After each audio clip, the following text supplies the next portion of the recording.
एक बड़ी खबर बलूचिस्तान से जुड़ी आपको बता दें, खनन कर रही चीनी कंपनियों के काफिले पर अटैक हुआ है। बलूच विद्रोहियों ने चीनी खनन प्रोजेक्ट के काफिले पर हमला किया है। पाकिस्तानी सुरक्षा के बीच से गुजर रहे काफिले पर यह हमला किया गया। 29 गाड़ियां थी जिसके काफिले पर क्वेटा कराची हाईवे पर अटैक हुआ है। और साथ ही बताएं कि हमले में 8 पाक सुरक्षा कर्मियों के घायल होने की खबर भी सामने आई है। बलूचिस्तान पाकिस्तान का सबसे बड़ा प्रांत है। जितना बड़ा प्रांत है उतनी ही बड़ी मुसीबतों को वो झेल रहा है, क्योंकि बलूची नागरिक 1948 से ही पाकिस्तान शासन के खिलाफ है। ऐसे में आजादी के लिए अब भी लड़ रहा है।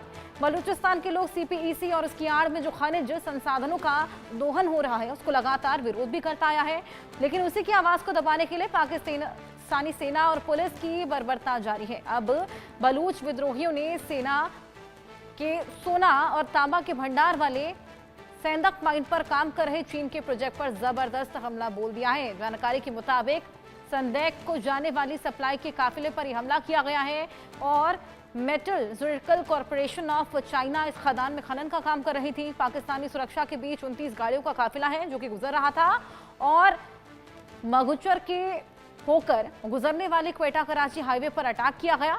और आपको बताएं कि बलूचिस्तान पाकिस्तान का सबसे बड़ा खनिज पदार्थ भंडार है। चीन की कंपनियां खनन करके वहां की सारी पूंजी लूट रही है। एक रिपोर्ट के मुताबिक साल 2002 में चीनी कंपनियां बलूचिस्तान में खनिज की माइनिंग कर रही हैं। साल 2017 में 5 साल के लीज को बढ़ाया गया था और हर साल तकरीबन 25 टन सोना और 12 से 15 हजार टन तांबा का खनन वहां पर होता है। ये चीनी कंपनियां इस मुनाफे का आधा हिस्सा यानी कि 50% खुद रखती हैं, 48% पाकिस्तान को देती हैं और केवल 2% बलूचिस्तान को मिलता है।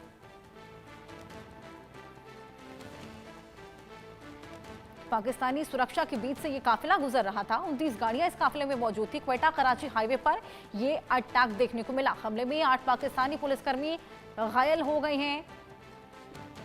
तो चीन जिस तरीके से लगातार ये खनन कर रहा है, पाकिस्तान यहां पर उसको सुरक्षा दे रहा है, उसी बीच से काफिला गुजरा जिसमें ये हंगामा भी देखने को मिला।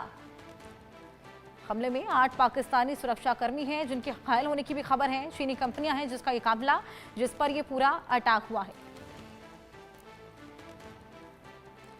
पाकिस्तानी सुरक्षा के बीच इतना बड़ा हमला वहां पर देखने को मिला।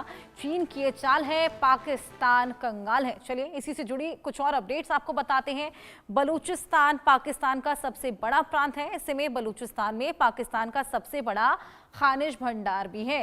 चीनी कंपनियां खनन करके आपको बताएं बलूचिस्तान को लगातार लूटने में लगी हैं। ग्राफिक्स के जरिए भी हम आपको समझाने की कोशिश कर रही हैं।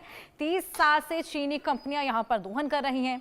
2002 की बात करें तो चीनी कंपनियों ने खनिज की माइनिंग यहां पे शुरू की थी और 30 साल से चीनी कंपनियां यहां पर दोहन कर रही हैं। 2017 की बात करें तो 5 साल के लिए लीज को यहां पर बढ़ा दिया गया था और साथ ही हर साल तकरीबन 25 टन सोने का यहां पर खनन किया जाता है। हर साल 25 टन सोना और ऐसे में 12,000 से लेकर 15,000 टन तांबा है जिसका खनन किया जाता है।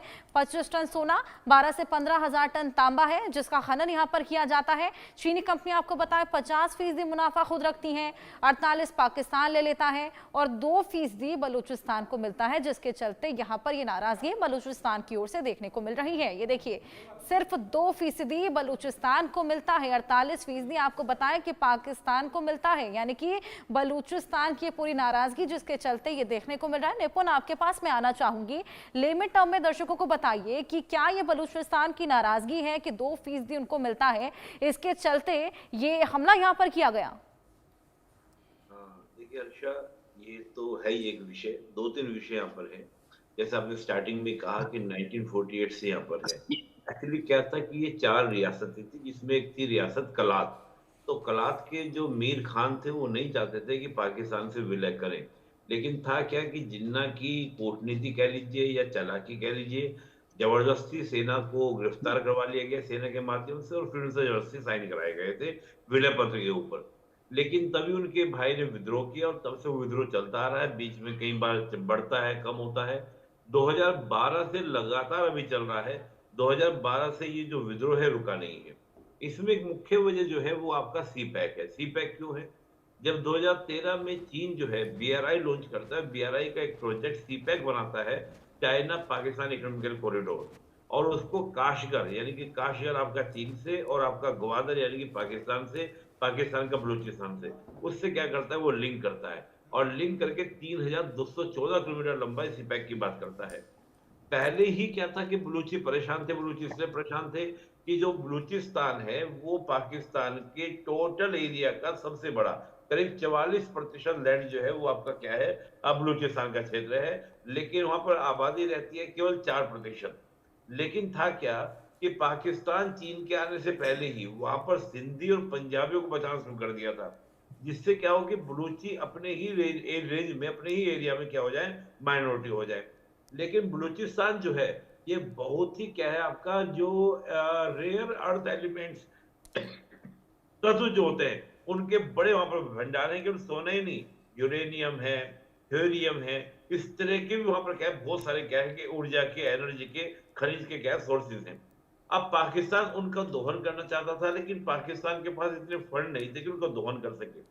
तब पाकिस्तान क्या करता है कि चीन के साथ में सीपैक की योजना बनाता है कि सीपैक के माध्यम से एक तो क्या होगा, चीन और पाकिस्तान फिजिकली कनेक्ट हो जाएंगे, यानी कि आज चीन जो है, चीन ने पाकिस्तान को अपनी फिजिकली कॉलोनी बना लिया है वाया द सीपैक। और दूसरा, सीपैक के माध्यम से चीन कहीं ना कहीं और पाकिस्तान दोनों मिलकर वो बलूचिस्तान के रिसोर्सेज को क्या कर रहा है, एक्सप्लोइट कर रहा है, दोहन कर रहा है। उन सारों को जैसे आपने कहा 50% चीन ले जाता है, 48% पाकिस्तान को मिलता है, मात्र 2% बलूचिस्तान।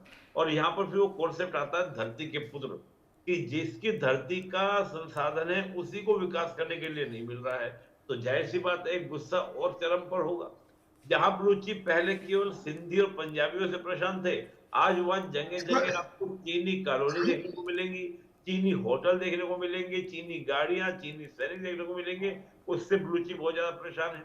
दूसरा, उनके रिसोर्सेज का लाभ उनको मिल नहीं रहा है। तीसरा क्या है कि गवादर पोर्ट जैसे बनता है उसका एक आपका इंटरनेशनल स्टेज के तरफ तैयार किया जा रहा है।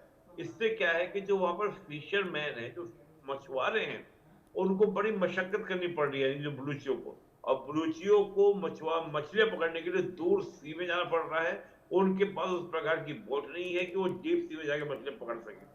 दूसरा क्या है, गरीबी का ये आलम है कि जो वहां की बलूचिस्तान की जो पूरी वायु आप देखेंगे, वेदर देखिए, वो शुष्क वेदर है। और शुष्क वेदर में वहां पे हॉर्टिकल्चर का जो क्रॉप है वो आपको देखने को मिलेगा। और वो उतना पैसा से कमा नहीं पाते कि बहुत ज्यादा मोटा अर्न कर पाए।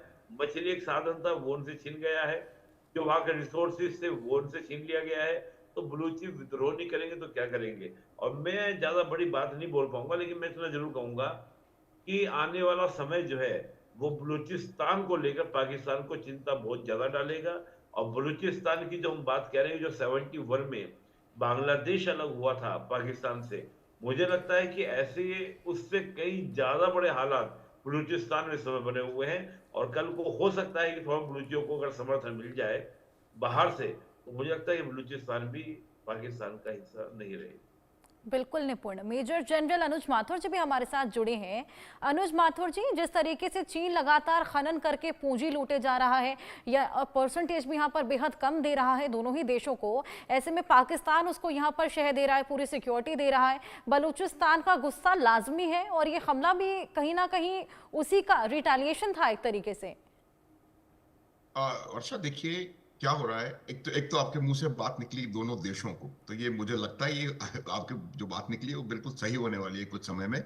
और बलूचिस्तान, जैसा कि निपुण कह रहे थे, अलग देश बन जाएगा बहुत जल्दी, बनने जैसी संभावनाएं वहां पर हो रही हैं। एग्जैक्टली जो 1971 में बंगाल की हालत थे पूर्वी पाकिस्तान के, वही हालात आज की तारीख में बलूचिस्तान में है। और न केवल बलूचिस्तान बल्कि खैबर पख्तूनख्वा और पीओजे में भी वही हालात है। पीओजे के तो खैर हमारा हिस्सा है, हम लेंगे उसको अपने आप। अच्छा, जहां तक प्रश्न, देखिए ये जो हमले चाइनीज के ऊपर या चाइनीज वर्कर्स के ऊपर हो रहे हैं, वो इस बात का बिल्कुल क्लियर इंडिकेशन है कि चाइनीज को बलोच पसंद नहीं करते। लेकिन पाकिस्तान की जो पॉलिसी है वो ये है कि चाइना को किसी भी तरह से अपील करें। वजह क्या है? वजह यह है कि आज का जो अंतरराष्ट्रीय माहौल अगर आप देखें, सिचुएशन आज, अगर आप जियो स्ट्रेटेजिक सिचुएशन आज आप देखेंगे, तो आपको पता पड़ेगा कि पाकिस्तान अलग थलग पड़ा हुआ है कई कारणों से। एक तो कारण यह है कि उनकी यूटिलिटी जो है कई देशों के सोच से कम हो गई है, अमेरिका की खास करके, कि no more, they don't require Pakistan any more. तो पहली बात। दूसरी बात यह है कि पाकिस्तान एक टेररिज्म का एपिसेंटर है, और आज के विश्व की जो जो मान्यता है, जो सोच है, जो विचार है, माइंड सेट है, वो ये है कि वो टेररिस्ट एक्टिविटीज को टॉलरेट कम करते हैं या नहीं करना चाहते हैं टॉलरेट। तो जब उनको पता पड़ता है कि हर टेररिस्ट एक्टिविटी दुनिया के किसी भी कोने में हो रही है, अभी अमेरिका में शूट आउट हुआ, वो जो आर्मी पर्सन था जो कि अमेरिका में जिसने किया ये शूट आउट, वो उसका बैकग्राउंड वो पाकिस्तानी। तो आप ये देखेंगे कि हर एक्टिविटी, तो उसकी वजह से पाकिस्तान के पास कोई और चारा नहीं है सिवाय चीन का हाथ थामने के। उनको लेकिन इस बात का शायद समझना नहीं चाह रहे, क्योंकि ये मैं बात मानता नहीं कि इतने बड़े बड़े लीडरान वहां पर बैठे हैं, उनको पता नहीं होगा ये बात कि चाइना का काम करने का तरीका क्या है। चाइना किसी का दोस्त नहीं है, न था, न होगा, न हो सकता है। चाइना एक बहुत चालाक मुल्क है, और उनका काम करने का तरीका सिर्फ यह है कि वो किसी भी देश में जाकर के, चाहे वो BRI हो या कोई और इनिशिएटिव हो, उसके थ्रू उनको वहां जाकर के अपना इकोनॉमिक इन्वेस्टमेंट करते हैं, उनको डेट ट्रैप में फंसाते हैं, उनके जो जो जो रिसोर्सेज हैं उनके ऊपर कंट्रोल कर लेते हैं, और फिर उसको वो अपना एक वर्चुअल कॉलोनी बना देते हैं। और मुझे लगता है कि पाकिस्तान जो है आज की तारीख में चाइनीज कॉलोनी बनने की तरफ बहुत तेजी से अग्रसर है, पूरी तरह उनके ऊपर डिपेंडेंट है। और यही वजह है कि वो अपने खुद के देश की सो कॉल्ड हिस्सा जो बलूचिस्तान है, उसकी आवाज न सुन के, उसके सेंटिमेंट्स को ना समझ के चाइनीज की तरफ बढ़ा हुआ है, क्योंकि उनको पता है कि उनका खाना पीना जो भी है वो सब चाइना से आ रहा है। 8 लाख करोड़ का उनके ऊपर चाइना का लोन है। 8 लाख करोड़, इतनी पाकिस्तान की GDP नहीं है जिससे ज्यादा उनका उसके ऊपर लोन है। तो उनको उनकी मजबूरी है कि वो चाइना की हर बात माने। लेकिन अब जो एक सेकंड, और जो बलूचिस्तान के जो लोग हैं उनको ये पता लग गया है कि उन्हें इस एक्सप्लॉयटेशन को रोकना है, और वो इसके खिलाफ आवाज उठा रहे। बट अनफॉर्चुनेटली जो आवाज उठती है उसको दबा दिया जाता है। 25,000 के लगभग बलोच लोग जो हैं वो गायब हैं। अभी आपने सुना 4% टोटल पॉपुलेशन है, उसमें से 25,000 लोग। डिस्ट्रीब्यूशन की भी हमने बात की थी, लगातार यहाँ पर शय पाकिस्तान चीन को दिया चला जा रहा है। बहुत शुक्रिया अनुज माथुर जी और निपुण जी हमारे साथ बने रहने के लिए, हमें तमाम इंसाइट्स हमारे साथ शेयर करने के लिए। चलिए आगे बढ़ेंगे। दिल्ली में यमुना की सफाई लगातार